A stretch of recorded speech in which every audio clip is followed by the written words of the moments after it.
Welcome to Everett Horn Public Library's reading of Charlotte's Web by E.B. White.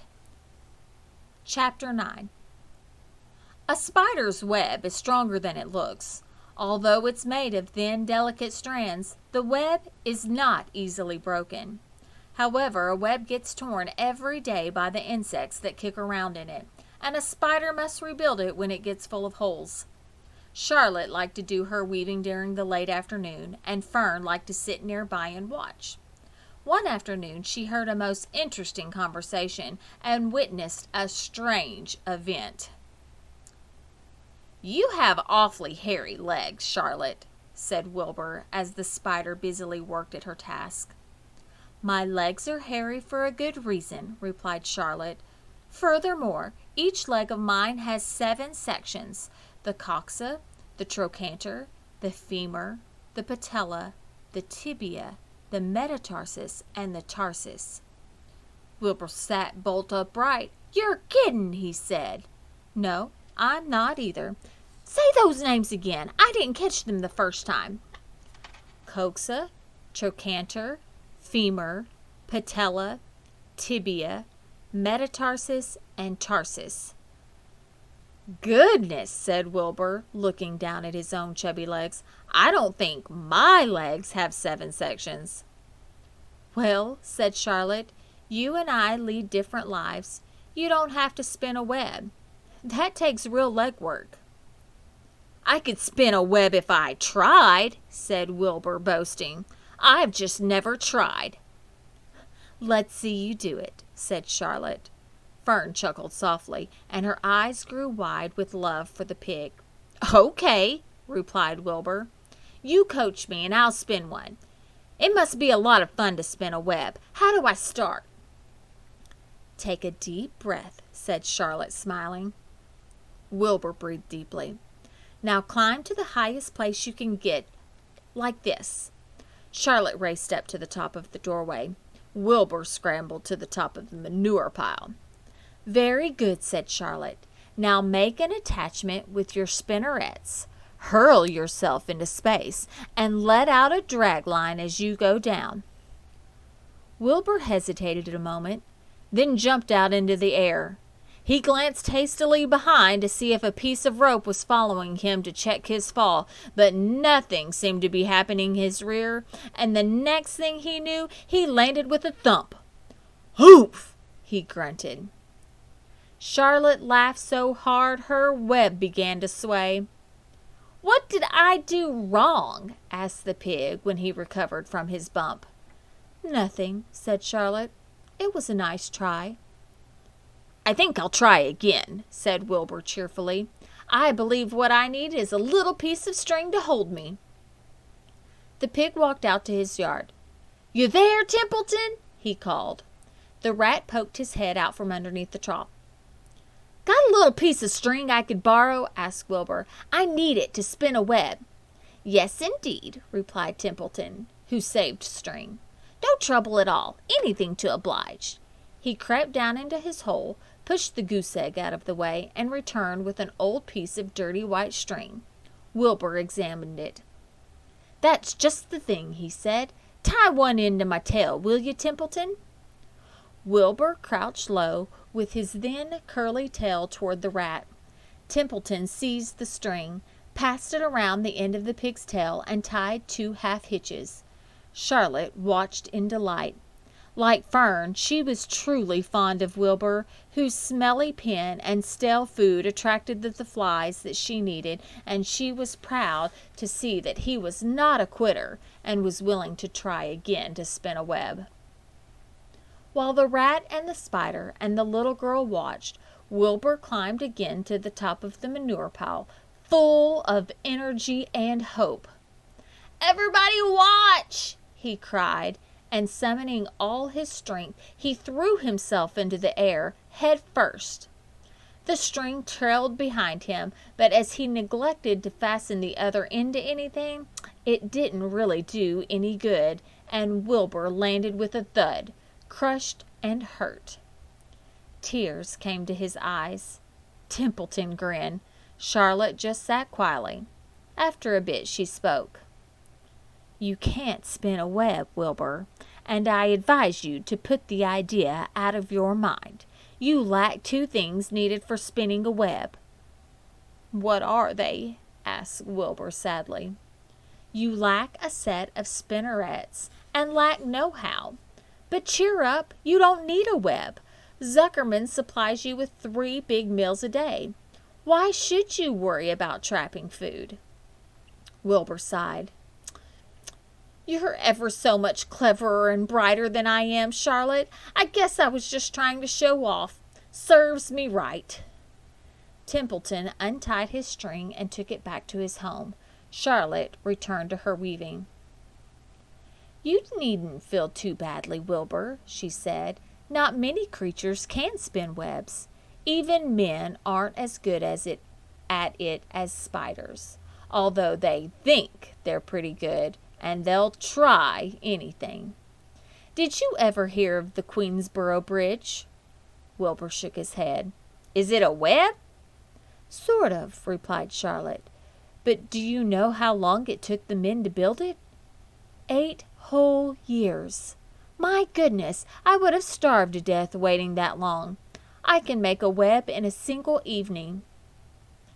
"What do people catch in the Queensboro Bridge? Bugs?" asked Wilbur. "No," said Charlotte. "They don't catch anything. They just keep trotting back and forth across the bridge, thinking there is something better on the other side. If they'd hang head down at the top of the thing and wait quietly, maybe something good would come along. But no, with men it's rush, rush, rush every minute. I'm glad I'm a sedentary spider." "What does sedentary mean?" asked Wilbur. "Means I sit still a good part of the time and don't go wandering all over creation. I know a good thing when I see it, and my web is a good thing. I stay put and wait for what comes. Gives me a chance to think." "Well, I'm sort of sedentary myself, I guess," said the pig. "I have to hang around here whether I want to or not. You know where I'd really like to be this evening?" "Where?" "In a forest, looking for beech nuts and truffles and delectable roots, pushing leaves aside with my wonderful strong nose, searching and sniffing along the ground, smelling, smelling, smelling." "You smell just the way you are," remarked a lamb who had just walked in. "I can smell you from here. You're the smelliest creature in the place." Wilbur hung his head. His eyes grew wet with tears. Charlotte noticed his embarrassment, and she spoke sharply to the lamb. "Let Wilbur alone," she said. "He has a perfect right to smell, considering his surroundings. You're no bundle of sweet peas yourself. Furthermore, you are interrupting a very pleasant conversation. What were we talking about, Wilbur, when we were so rudely interrupted?" "Oh, I don't remember," said Wilbur. "It doesn't make any difference. Let's not talk any more for a while, Charlotte. I'm getting sleepy. You go ahead and finish fixing your web, and I'll just lie here and watch you. It's a lovely evening." Wilbur stretched out on his side. Twilight settled over Zuckerman's barn and a feeling of peace. Fern knew it was almost supper time, but she couldn't bear to leave. Swallows passed on silent wings in and out of the doorways, bringing food to their young ones. From across the road a bird sang, "Whippoorwill, whippoorwill." Lurvy sat down under an apple tree and lit his pipe. The animal sniffed the familiar smell of strong tobacco. Wilbur heard the trill of the tree toad and the occasional slamming of the kitchen door. All these sounds made him feel comfortable and happy, for he loved life and loved to be a part of the world on a summer evening. But as he lay there, he remembered what the old sheep had told him. The thought of death came to him, and he began to tremble with fear. "Charlotte," he said softly. "Yes, Wilbur." "I don't want to die." "Of course you don't," said Charlotte in a comforting voice. "I just love it here in the barn," said Wilbur. "I love everything about this place." "Of course you do," said Charlotte. "We all do." The goose appeared, followed by her 7 goslings. They thrust their little necks out and kept up a musical whistling like a tiny troop of pipers. Wilbur listened to the sound with love in his heart. "Charlotte," he said. "Yes," said the spider.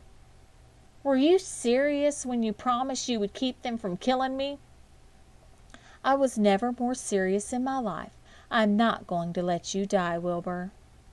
"How are you going to save me?" asked Wilbur, whose curiosity was very strong on this point. "Well," said Charlotte vaguely, "I don't really know, but I'm working on a plan." "That's wonderful," said Wilbur. "How is the plan coming, Charlotte? Have you got very far with it? Is it coming along pretty well?" Wilbur was trembling again, but Charlotte was cool and collected. "Oh, it's coming all right," she said lightly. "The plan is still in its early stages and hasn't completely shaped up yet, but I'm working on it." "When do you work on it?" begged Wilbur. "When I'm hanging head down at the top of my web, that's when I do my thinking, because then all the blood is in my head." "I'd be only too glad to help in any way I can." "Oh, I'll work on it alone," said Charlotte. "I can think better if I think alone." "All right," said Wilbur, "but don't fail to let me know if there's anything I can do to help, no matter how slight." "Well," replied Charlotte, "you must try to build yourself up. I want you to get plenty of sleep and stop worrying. Never hurry and never worry. Chew your food thoroughly and eat every bit of it, except you must leave just enough for Templeton. Gain weight and stay well. That's the way you can help. Keep fit and don't lose your nerve. Do you think you understand?" "Yes, I understand," said Wilbur. "Go along to bed then," said Charlotte. "Sleep is important." Wilbur trotted over to the darkest corner of his pen and threw himself down. He closed his eyes. In another minute he spoke. "Charlotte," he said. "Yes, Wilbur." "May I go out to my trough and see if I left any of my supper? I think I left just a tiny bit of mashed potato." "Very well," said Charlotte, "but I want you in bed again without delay." Wilbur started to race out to his yard. "Slowly, slowly," said Charlotte. "Never hurry and never worry." Wilbur checked himself and crept slowly to his trough. He found a bit of potato, chewed it carefully, swallowed it, and walked back to bed. He closed his eyes and was silent for a while. "Charlotte," he said in a whisper. "Yes." "May I get a drink of milk? I think there are a few drops of milk left in my trough." "No, the trough is dry, and I want you to go to sleep. No more talking. Close your eyes and go to sleep." Wilbur shut his eyes. Fern got up from her stool and started for home, her mind full of everything she had seen and heard. "Good night, Charlotte," said Wilbur. "Good night, Wilbur." There was a pause. "Good night, Charlotte." "Good night, Wilbur." "Good night." "Good night."